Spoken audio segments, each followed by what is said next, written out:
নমস্কার বন্ধুরা, আশা করি আপনারা সবাই ভালো আছেন। অনেকদিন পর আবার আপনাদের নিয়ে চলে এসেছি আমাদের গ্রামের এই সবুজ লাউ ক্ষেতে। শেষবার যখন আপনারা এই ক্ষেত দেখেছিলেন তখন গাছগুলো ছিল ছোট্ট চারা। আজ চলুন একসঙ্গে দেখি এতদিনে প্রকৃতি কি সুন্দর পরিবর্তন এনে দিয়েছে। দেখুন, কয়েকদিন আগেও এই লাউলতাগুলো এতটা ছড়িয়ে ছিল না। প্রকৃতির নিয়মে প্রতিদিন একটু একটু করে বেড়ে আজ পুরো ক্ষেত সবুজে ভরে গেছে। আর দেখুন, কিছু জায়গায় ছোট ছোট ফুল ফুটতে শুরু করেছে। এই ফুলগুলোই কয়েকদিন পর সুন্দর লাউয়ে পরিণত হবে, যদি আবহাওয়া আর প্রকৃতি আমাদের সহায় থাকে। ভালো ফসল পেতে গেলে বীজ বপনের পর প্রতিদিন তার যত্ন নিতে হয়, সময় দিতে হয় আর ধৈর্য ধরে অপেক্ষা করতে হয়। দেখুন, লাউলতাগুলো কত দ্রুত বেড়ে উঠছে। প্রতিদিন একটু একটু করে বদলে যাচ্ছে পুরো ক্ষেত।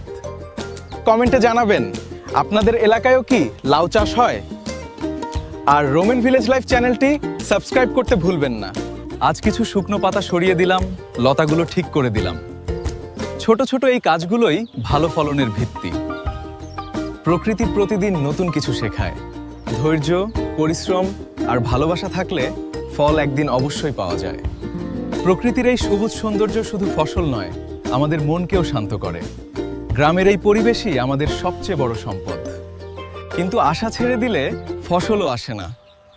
তাই আমরা প্রতিদিন নতুন আশা নিয়ে কাজ করে যাই। কৃষকের জীবনে প্রতিটি দিনই নতুন শিক্ষা, কখনো আনন্দ, কখনো দুশ্চিন্তা।